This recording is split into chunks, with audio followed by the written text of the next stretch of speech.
Greetings, and welcome to Earthling Cinema. I am your host, Garyx Wormuloid. This week's artifact is The Cabin in the Woods, co-written by Joss Whedon and directed by Drew So Help Me Goddard. The film follows a corporation that, like all corporations on Earth, succeeded by killing the middle class. When the other branches of Monsters, Inc. have a bad quarter, the bosses, Sitterson and Hadley, gotta get the most bang for their buck with the cabin they hare B&B. So they assemble a wide variety of teens: the virgin, the stoner, the slut, and the slut. Being teens, they hang out in the basement, read slam poetry, Super Vivo Carl, and make everyone around them woke.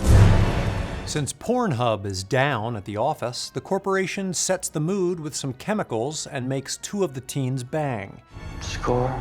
Just as the zombies get some head too, the stoner gets dragged on social media, but in real life. Wish there was a word for that. The gang tries to escape in the RV, but the suits got an app for that. So the slut Ragnarockets the chasm on a motorbike, but runs into a force field, which is how I like to keep my yard pristine. Turns out weed is not just a great way to listen to jazz, it can also save your life. Whatever he's been smoking's been immunizing him to all our The stoner and the virgin, two words that I've never been called, find a secret entrance to the lab, where they drop in on my family reunion. After evading security for a few shots, they press a button that lets out everyone on my dad's side of the family. Hadley gets kissed by a merman, while Sitterson dies because the virgin was running with scissors, which you should never do around people you like. They find the corporation's chapel, where Sigourney Beaver explains that the virgin's gotta kill the stoner, or some demons called the Ancient Ones might wake up and see their shadows. Before the virgin can pull trig, a horse jumps her. Instead of saving humanity, the two decide to light up, ushering in 6 more weeks of apocalypse. Cabin in the Woods satirizes horror movies and the industry that endlessly keeps churning out basically the same product twice a month or so. The film parades through a laundry list of slasher film cliches to poke fun at the devices they use to push our buttons and fix our blood pressure. Assuming you have low blood pressure. In the beginning, a jump scare jolts us from a mundane office scene to a title card with screaming sound effects thrown in for no reason, which calls our attention to the superficial tactics filmmakers use to scare us.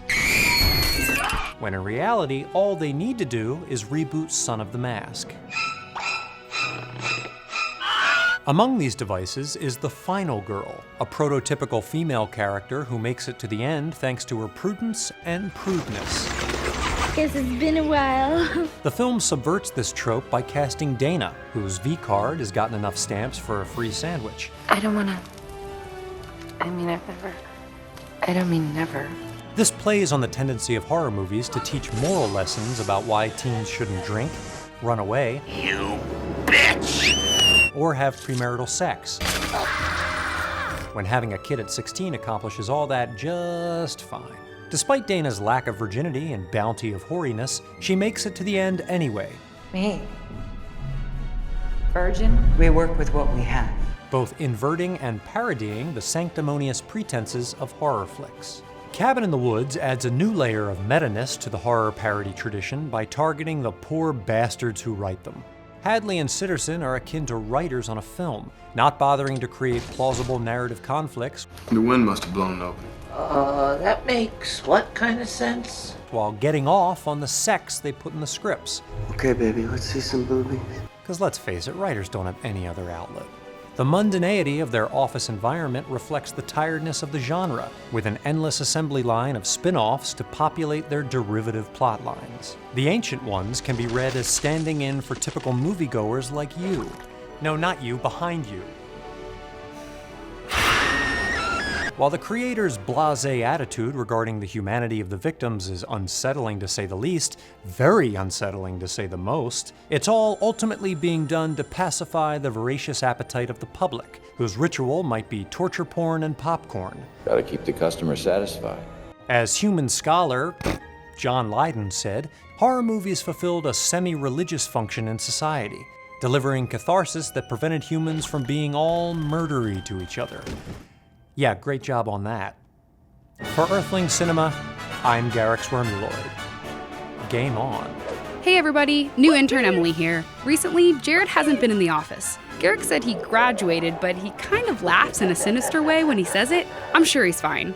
Anyway, our friend Lee over at CinemaWins is a great guy who we've worked with a lot in the past. Like us, he's a huge fan of movies, and his channel is all about exploring what's smart and awesome about our favorite films. If Halloween's got you in the mood for more horror stuff, click here to watch his latest video diving into everything great about A Quiet Place. Tell him Wormuloid sent you.